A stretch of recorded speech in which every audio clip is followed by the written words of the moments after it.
Oke, halo. Nah, ya. Jadi ini streaming yang kedua hari ini, hari Rabu ya. Rabu. Ya, betul Rabu. Ini streaming kedua. Nah, teman-teman saya di kali ini mengingatkan ke teman-teman hari ini terakhir pendaftaran di 7 cabang baru khusus untuk level 7 ya. Khusus untuk level 7. Jadi yang mau ngantri di level 7 silakan teman-teman boleh ikut beli saham Rp200.000 plus teman-teman daftar di kota yang teman-teman mau daftarkan. Kalau teman-teman mau daftar di ke-7 kotanya, maka teman-teman cukup transfer 200 ditambah 245.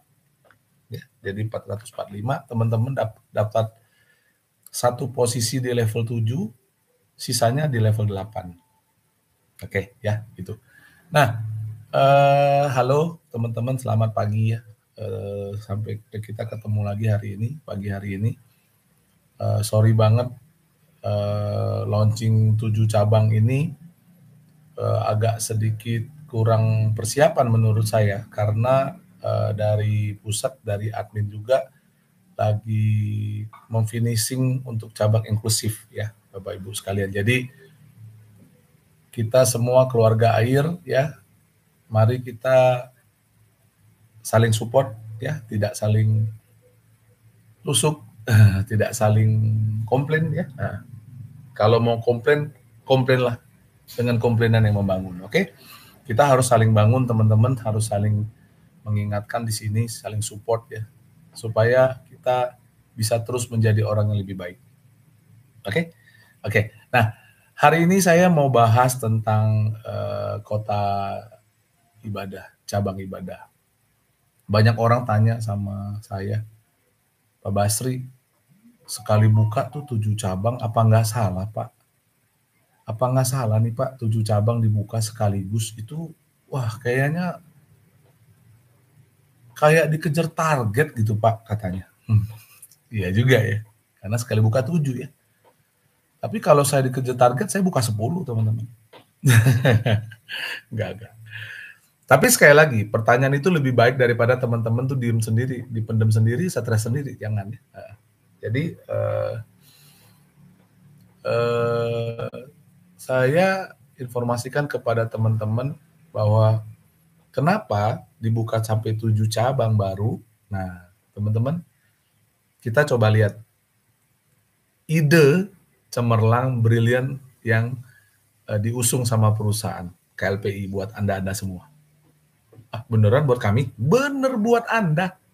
Buat Anda yang senyum, yang positif, buat Anda yang bangga jadi member AIR, buat Anda yang berjuang, fokus, dan komitmen dia member AIR. Ya, senyumlah sama-sama saya pagi hari ini. Ya, senyum itu ibadah. Ya, yang merengut, yang cembetut, yang kerutannya banyak, aduh, senyum dulu. Oke. Ya, nah, kenapa dia buka 7 cabang baru? Tadi total cabang ada 12 cabang. Dan ibadah ditaruh di belakang. Aduh Pak, ini ibadah kayaknya kok nggak tulus banget loh.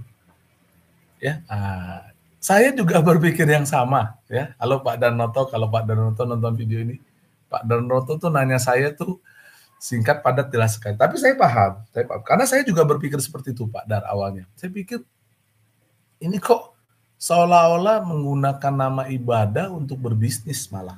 Saya pikirnya gitu Pak awalnya. Ya. Tapi ya balik lagi ya, posisi otak di atas, mata, kuping, hidung, mulut. Nah, saya waktu itu saya sempat pikir, tapi saya nggak ngomong. Saya coba dengarkan dulu. Saya baca dulu memonya sih. Setelah saya baca, biasa saya suka catat ya, saya suka ngitung. Jadi saya catat, saya keluarkan di atas kertas, saya coba memahami dulu tujuan dan maksud dari perusahaan itu apa sih, sampai dia bikin sampai nambah 7 cabang hanya untuk kota ibadah. Dan di ujung ada kota reward. Ya kan, aneh ya, ada kota reward. Oke, nah jadi teman-teman begini. Bayangkan kalau kita pergi ibadah. Ya, teman-teman boleh sebut tempat ibadah masing-masing ya. yang Nasrani, yang Muslim, yang Hindu, yang Buddha, dan ya kita 5 agama ya. Nah, di luar 5 agama saya no comment, oke? Nah jadi teman-teman, waktu kita pergi beribadah dengan panggilan masing-masing untuk berangkat ibadah, kita mulai melakukan yang namanya menabung ya, menabung. Menyisihkan sebagian kecil atau sebagian besar untuk bisa berangkat. Atau mungkin kita menabung buat orang yang kita sayangi agar bisa berangkat ya, orang tua, ya, keluarga. Bahkan saya pernah dengar dulu ada murid yang mengumrohkan guru-guru ya. Wah itu luar biasa sekali teman-teman. Nah, setelah kita berhasil nabung teman-teman, kita cukup nih, kita daftar. Bahkan ada yang nyicil loh sama tour and travel supaya bisa berangkat. Ada yang kayak program cicilan gitu. Kalau sudah berhasil, udah lengkap, dia baru berangkat. Nah, itu teman-teman ya, ketika sudah waktunya berangkat, mereka menikmati perjalanan ziarah atau ibadah tersebut. Mereka pulang nih, teman-teman. Mereka pulang itu, mereka penuh dengan sukacita ya, penuh dengan kedamaian karena beribadah ya. Mendatangi sebuah tempat sejarah, tempat religi yang menurut saya sangat diidam-idamkan oleh banyak orang ya, Bapak Ibu. Ya khususnya bagi yang terpanggil ya. Gitu. Nah, pulang dari sana nih Bapak Ibu, seringkali kita diperhadapkan dengan satu situasi yang menguji dampak dari keibadahan kita. Ya. Tuntutan hidup, tuntutan pekerjaan, tuntutan jabatan, tuntutan statusnya, baik jadi anak maupun jadi orang tua, semua keluar itu teman-teman. Ya, ini berdasarkan dari survei saya kepada beberapa orang yang sudah melakukan perjalanan ibadah. Yang mereka berkata ya pulang dari sana ya harus kembali melakukan aktivitas seperti biasa, tapi dengan cara berbeda. Kenapa? Karena ya udah banyak bertobat. Kayak gitu. Udah banyak ya membersihkan diri lah seperti itu. Jadi kayak kalau berangkat ke situ tuh kita kayak dikasih cermin gitu bahwa dulu mungkin cara hidupnya kurang baik, kurang tepat mungkin ya, tapi sekarang jadinya tahu lebih baik gitu ya. Nah, itu sama dengan ceritanya kalau KLPI bikin ibadah di kota pertama, teman-teman. Coba bayangin kalau cabang ibadah itu ditaruh di posisi ke-1. Maka rame-rame orang ikut ibadah. Pulang ibadah, teman-teman disuruh referral lagi loh. Disuruh promosi lagi loh. Loh iya, karena kan ya teman-teman kan butuh omset, perusahaan butuh omset. Betul nggak? Itu waktu saya mikir, iya juga ya. Kalau dia taruh di depan, kita tetap akan kerjakan karena memang ibadah adalah sesuatu yang memang sifatnya panggilan. Umroh suatu hal yang sangat diimpi-impikan Bapak Ibu. Ya. Banyak orang, apalagi haji ya, wah itu sampai jual tanah, jual aset ya, gitu. Jadi kalau seandainya KLPI taruh di depan, saya yakin teman-teman akan kerjakan juga, tapi pulang dari sana harus kembali bekerja. Dan berat. Karena dia berdiri sendiri di depan soalnya. Nah sekarang kita bahas kenapa KLPI menempatkan ibadah di kota ke-12. Nah ini dulu, bayangin. Saya berbicara kepada teman-teman yang mendaftar pertama kali ya. Jadi saya asumsikan nih teman-teman nih dianggap ya. Artinya teman-teman itu semua new member baru. Teman-teman waktu daftar hari ini, nggak bisa. Besok besok. Benar besok. Hari ini nggak bisa daftar. Hari ini khusus daftar yang di level 7, kota ibadah. Kalau mau daftar, 200.000 ya, daftar di kota ibadah. Di level 7 ya. Nah, teman-teman semua, coba pikirin ini. Teman-teman waktu teman-teman ada di teman-teman kerjakan cabang ibadah di level di cabang ke-12 itu, teman-teman masuk ke level ke-8. Kalau di Lampung teman-teman ada di level 10. Di Bandung teman-teman di level 10, di Majalengka teman-teman di level 9. Inklusif di level 9, Sumedang di level 7, enggak lah 8 udah sekarang. Sumedang udah di level 8. Surabaya sampai ibadah di kota level 8. Anggap bahwa teman-teman adalah member baru yang daftar besok. Waktu Anda berangkat, Bapak Ibu sekalian, Anda terdaftar di level 8 nih. Nah, waktu Anda berangkat, Anda mulai kerjakan ini dong, mempromosikan ya. Ingat, bisnis kita tuh bisnis promosi. Ya. Kita promosiin sampai di level ke-8 lagi deh, berarti 16 ya. Ya 16 lah, anggaplah 16, 8 lagi deh. Bapak Ibu itu sudah dapat komisi berapa? Coba kita hitung ya. 15.000 tambah 14.000 tambah 89.000 tambah 163 tambah 435 tambah 843 1,6 juta. Berapa tuh? 1,6, 800.000 aja udah 2 jutaan. Ya berarti level 7 deh. Level 7 deh ya. 6843 1,6 mau level 8. Level 8 tuh 1,7 juta. Kurang lebih 5 juta. Coba bayangin dari Lampung, Bandung, Majalengka, inklusif Sumedang, Surabaya, Cirebon, Jogja, Solo, Tasik, dan Pasar ibadah. 5 juta kali 12 cabang. Berapa Bapak Ibu?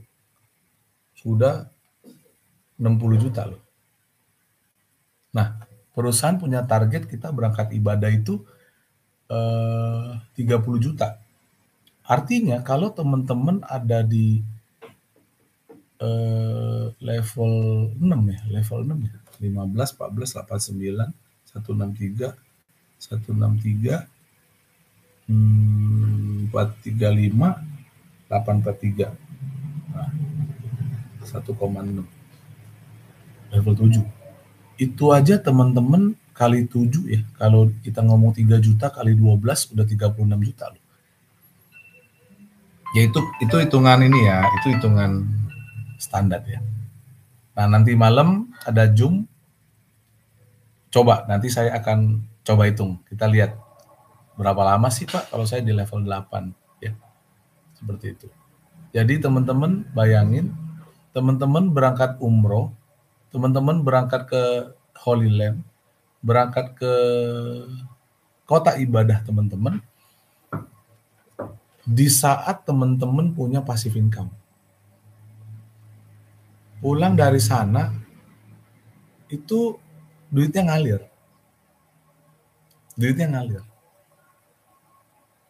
Teman-teman pernah nggak berasa gini? Teman-teman pergi ke satu tempat yang indah, lalu teman-teman cerita kepada orang lain.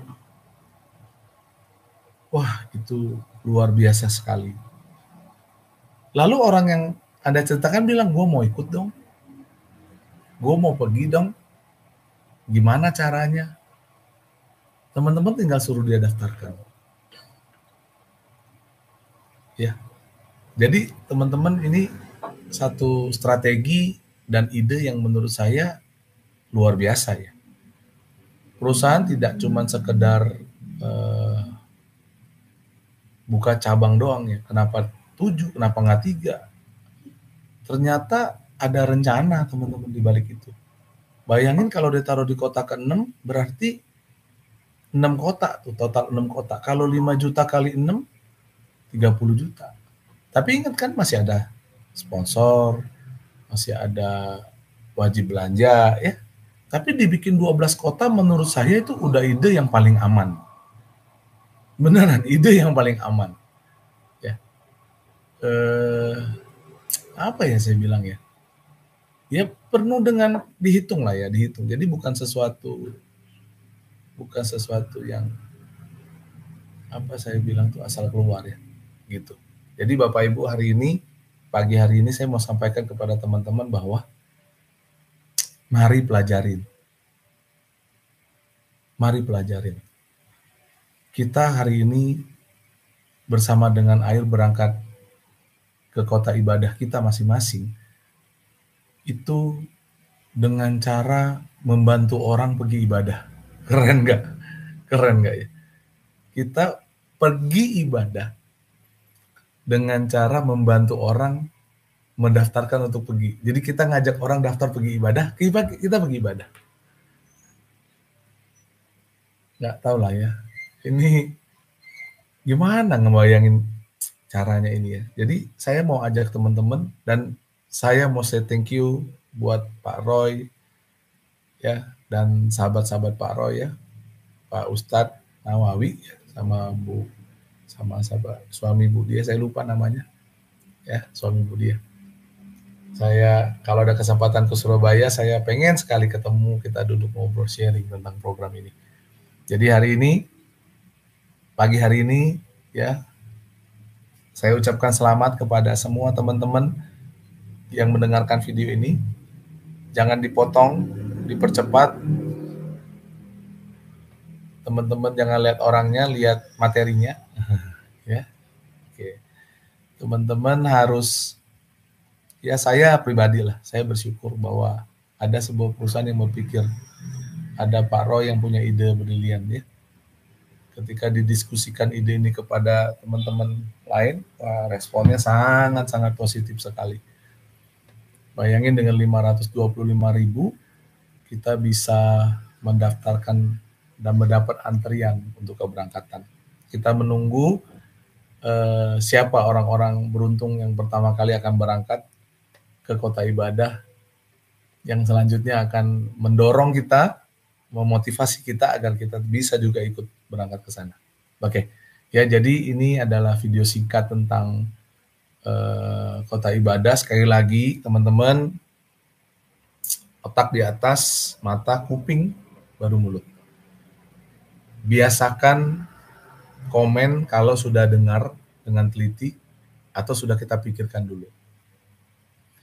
Jangan kalau sudah komen nanti direspon bilangnya gini, oh gue belum dengar selesai sih, jangan gitu ya. Janganlah teman-teman. Kita orang yang dewasa, saya yakin teman-teman juga cukup dewasa dalam mengambil sebuah sikap, keputusan maupun pertanyaan. Oke? Nah, dan kedua, saran saya buat semua teman-teman, belajar lagi yuk, pelajari lagi yuk tentang bisnis aplikasi air.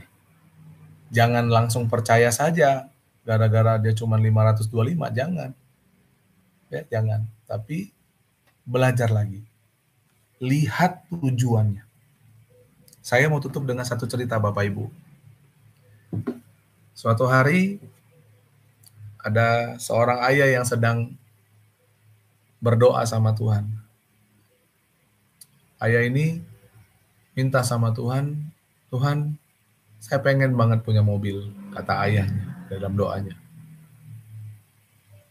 Keesokannya ayahnya doa lagi, lusa doa lagi, terus teman-teman berdoa. Nah suatu hari, gak sengaja anaknya lewatin. Waktu ayah lagi berdoa, anaknya datang, lewat. Dan anaknya dengar, si ayah sedang berdoa minta mobil.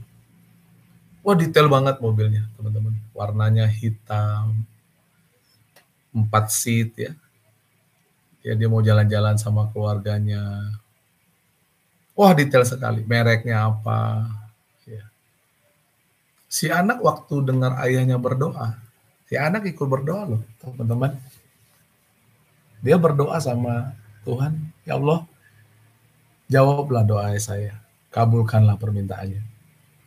Teman-teman, singkat cerita, doa ayah itu dijawab.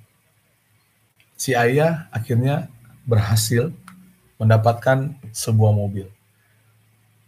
Ya, di cerita itu tidak diceritakan sih dari mana mobilnya. Yang penting dia pasti kerja, ya, dia nabung, dia punya mobil.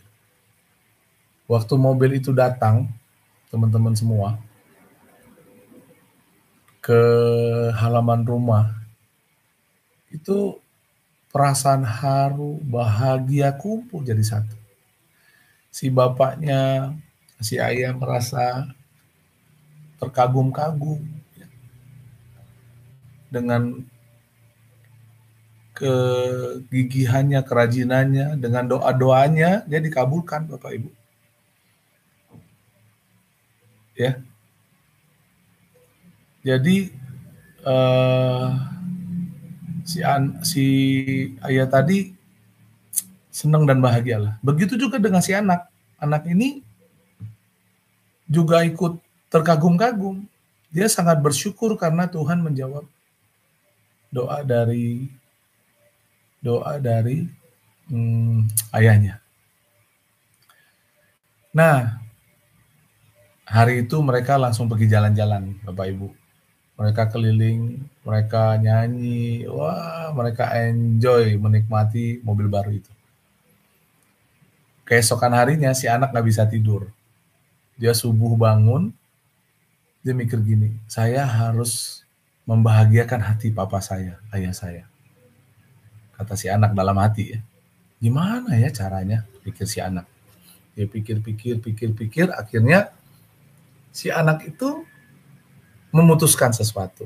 Dia lihat, semalam hujan, kita pergi jalan-jalan, mobilnya kotor. Tahu teman-teman apa yang anaknya pikirkan? Anaknya pergi ke belakang, ke dapur. Dia langsung membayangkan. Biasa bibi nyuci, membersihkan wajan, cuci piring, pakai ini, diambil. Terus diambil ember, diambil sunlight, ya. Wah, dia tambah semangat, dia ambil kain lap di dapur tuh, dia ambil kain lap. Wah, teman-teman, semangat banget dia keluar, teman-teman. Dia hampiri mobilnya, mobil ayahnya. Dia isi airnya pakai dia isi ember, pakai sunlight, kasih air. Wah, mobil berbusa gitu. Pokoknya dia semangat banget, dia pikir ayah saya pasti bangga sama saya. Gitu. Teman-teman, dia cuci mobilnya. Cuci mobil, dia sabunin, bayangin tuh mobil hitam tertutup dengan busa sabun sunlight. Wah, teman-teman, sekuat tenaga dia punya seluruh tekad-tekadnya dia curahkan hanya untuk membahagiakan hati ayahnya. Wah, dia cuci, nggak ada satu butir debu tersisa di mobil itu, Bapak Ibu. Wah, dia cuci. Setelah dia sikat selesai, dia turun, teman-teman. Wah, dia mulai ambil selang. Dia semprot. Dia bilang, 2 langkah terakhir. Setelah dia siram, dia akan lap bersih. Bapak Ibu, dia hidupkan keran, dia semprot airnya. Gitu. Tapi ketika air sabun itu hilang, Bapak Ibu tahu, dia kaget. Dia takut. Dia syok, Bapak Ibu. Mobil ayahnya lecet semua.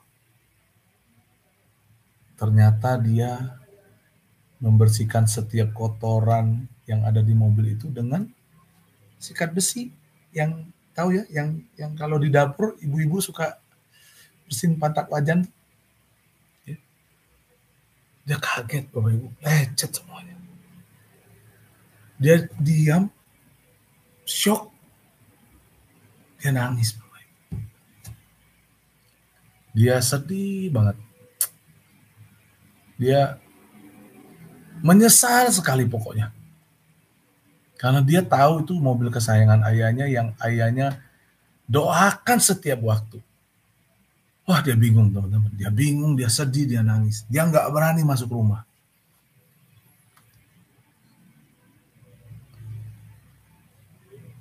Dia nggak jadi lap itu mobil Bapak Ibu. Dia cuman berdiri, nggak berani masuk rumah, berdiri depan pintu rumah, pindah lagi ke samping mobil, dia gelisah sekali. Takut, sedih, gelisah, bimbang. Pokoknya udahlah. Dia cuma bisa nangis. Sampai suatu waktu ayahnya manggil. Nah, di mana nak? Wah, itu suara yang sangat menakutkan saat itu Bapak Ibu. Stres banget dia. Dia nggak berani jawab.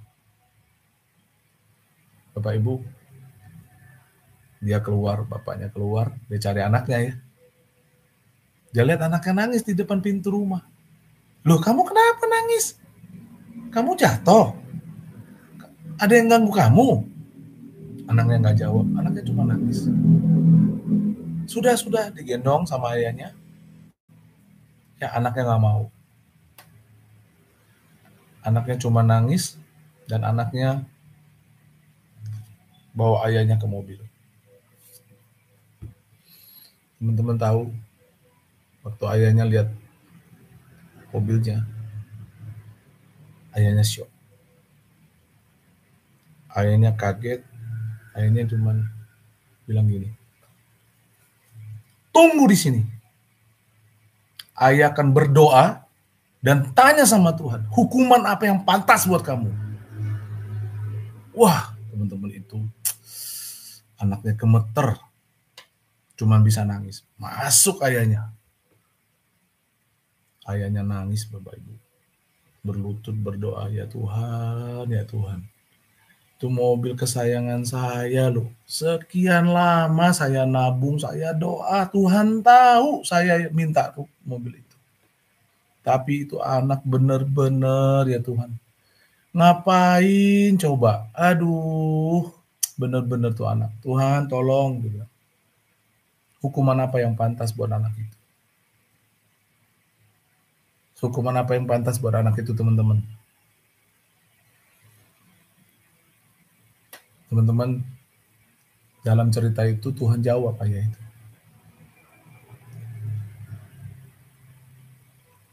Tuhan bilang gini sama ayahnya. Nak, jangan lihat hasilnya, nak. Kamu lihat niatnya.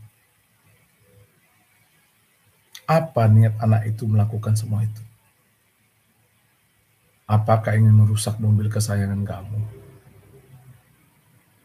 Atau dia pengen melakukan sesuatu yang membanggakan kamu? Jangan lihat hasilnya. Lihat hatinya. Pagi ini Bapak Ibu, saya mau ajak Bapak Ibu belajar sesuatu. Saya tahu masalah banyak, pengalaman banyak, yang gak enak sekalipun. Hari ini saya mau ajak Bapak Ibu belajar, lihat niatnya. Ya. Bapak itu berdiri, tobat, dia nangis. Tapi kali ini nangis bukan marah Bapak Ibu. Dia cepat lari keluar, dia gendong anaknya. Anaknya ketakutan Bapak Ibu. Hukuman apa yang akan Tuhan kasih buat dia?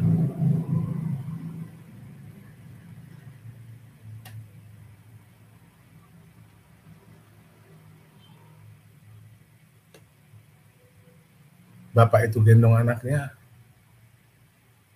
dan cuma bilang, ayah sayang sama kamu. Terima kasih. Nak. Kamu lebih berharga daripada mobil itu. Sekalipun mobil itu sangat berharga buat ayah. Hari ini saya mau kasih tahu teman-teman, saya nggak bawa cerita sedih buat teman-teman. Tapi saya mau ajak teman-teman merenung pagi hari ini. Saya tahu Bapak Ibu mengalami banyak kisah, kekecewaan, trauma. Ini ada perubahan berjaya. Apa ini bukan money game, hati-hati bisnis sekarang. Makasih Pak. Saya ngerti, saya pun akan berpikir dengan sudut pandang dan pikiran yang sama. Tujuannya apa? Jangan sampai ada orang kena tipu lagi. Jangan sampai ada orang kehilangan aset, kehilangan harta lagi dengan iming-iming. Makanya saya selalu katakan kepada teman-teman, jangan percaya omongan saya, pelajari lagi, pahami lagi. Lihat niatnya, pelajari niatnya. Apa tujuan dari perusahaan ini? Kalau Bapak Ibu hari ini mengalami sebuah tantangan, sebuah kendala, hubungan dengan anak, mungkin dengan pasangan, atau dengan siapapun lah, mari diam sebentar, tarik nafas, lihat niatnya. Lihat niatnya. Oke? Jadi pagi hari ini teman-teman, semoga dengan adanya kota ibadah, cabang ibadah ini, mari realisasinya itu tidak tergantung perusahaan. Realisasinya tergantung dari gotong royong kita. Ya, sekali lagi pahami terus apa itu bisnis air. Jangan langsung percaya sama saya, sama leader Anda. Pelajari, Anda bukan orang bodoh, tapi Anda pemalas. Bertobatlah, ya. Jangan malas, ya. Kesuksesan Anda tergantung diri Anda. Kegagalan Anda pun tergantung diri Anda. Ya. Mulai hari ini buat teman-teman yang sudah dengar video ini, saya ajak, mari bangun, bangkit, kita kerjakan. Ya, jangan dipikirin terus, jangan ditanyain terus, dipelajarin harus. Tapi kalau sudah ngerti, yuk kerjakan. Yang belum ngerti, tanya, pelajarin lagi. Ya.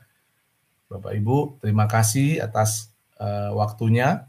Teman-teman mau mendengarkan ini sampai selesai, jangan lupa like, share, subscribe, dan tekan lonceng supaya ada video dan informasi terbaru teman-teman bisa mengikutinya. Oke, semoga informasi ini bermanfaat buat teman-teman semua. Kalau ada salah kata, salah cerita, salah statement, sekali lagi saya mohon maaf. Ya, lihat niatnya. Oke, jangan lupa tersenyum teman-teman, jangan lupa bahagia, jangan lupa berdoa. Salam 5 pilar.